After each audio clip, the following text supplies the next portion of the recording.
So today I'm gonna show you 9 essential cuts every filmmaker should know. It's time to get our scissor and cut this video.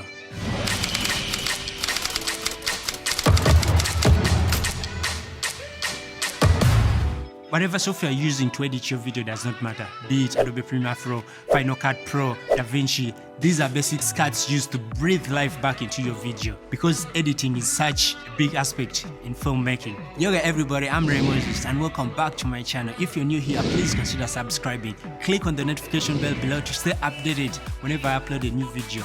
And like this video and share with your friends. First things first, let's start with the basic cuts. So here basically as the cut sounds, it means putting two clips together, the start of one clip and the beginning of the other clip.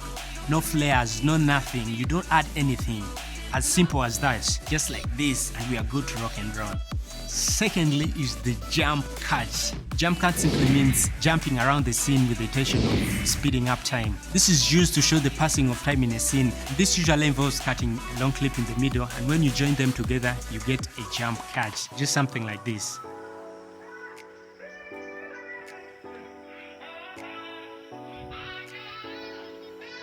Thirdly, the J-cut. Whenever you watch a movie, a documentary or a TV show, they use the J-cut most of the time. And this simply means leading into the next scene with an audio.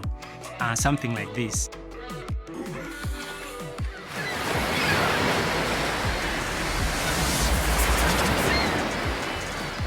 And that's how simple this cut is very impactful because it keeps the viewing experience high and engaging. To do this, you simply drag your audio clip from the next video on top of the current clip.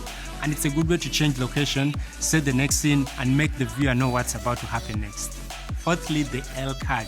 The L cut is exactly the opposite of J cut but flipped. And here the video will take us to the next scene. The L cut is essential for conversational scenes like speaking on phone calls. One character will be speaking and you show their video before the audio. And you cut to the next character when the other is still speaking. We need to meet up and discuss about how we can plan the project. What time should we meet to discuss about that? Yeah, we shall link up. Yeah, so 11 p.m. Oh, 11 a.m. Okay. Fifthly, cutting on action. For this, we make sure we cut on action as the name says. Most film schools teach about this cut. And this cut can be achieved when someone throws a punch like I'm throwing through right now. So you cut on action. And this cut helps the audience to stay focused and not distracted as the cut plays through the entire scene. This cut is commonly used in Hollywood movies, TV shows, and documentary filmmaking. Number 6, cross-cutting. I call it Wakanda cutting.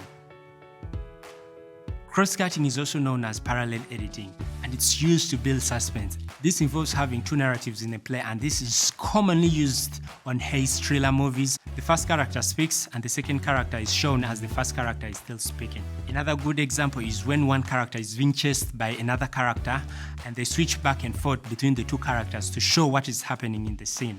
And this cut allows you to tell two stories happening at the same time and taking the viewer back and forth. Number 7 is cutaway.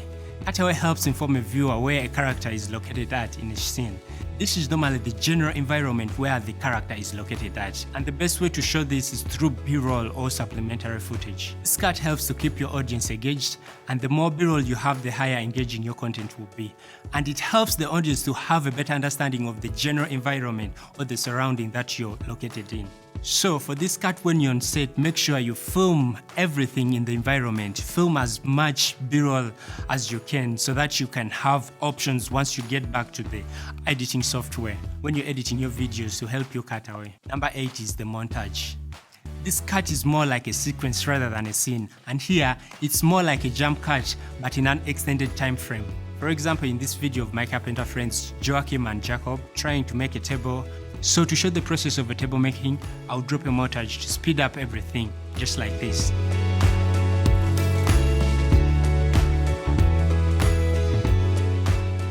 And also if someone is training for a sporting activity, this is a great place to drop in a montage. Let me say they are training and they are preparing towards a goal. So this is how a normal clip would be without a montage, and this is how it would look with a montage. Do you notice the difference? That's how powerful montage is. So basically what it means is any type of filming that involves someone getting ready to achieve a goal, like cooking, going on a date, doing exercises, doing carpentry work. And the best way to show this is to drop a montage. It's best to drop a montage, and this is perfect to show and demonstrate the change of a character towards achieving a goal. Our ninth and final cut is the match cut. This is one of my favorite cuts, and the match cut is one of the most iconic cut and impressive cuts used in filmmaking. And it's achieved by matching a character's action into the next scene. And this flows and follows into the next frame, leaving the audience wondering what the heck just happened. And through the seamless flow, it takes the audience from here to there without even them noticing and realizing what the heck just happened. This is my favorite. Hey! If this video added value to you, please consider subscribing to my channel. Click on the notification bell below to stay updated whenever I upload a new video. Drop a like, share it with your friend, and watch this next video to learn about Premiere Pro Beginner Basic Tutorial. Thank you so much for watching. Peace.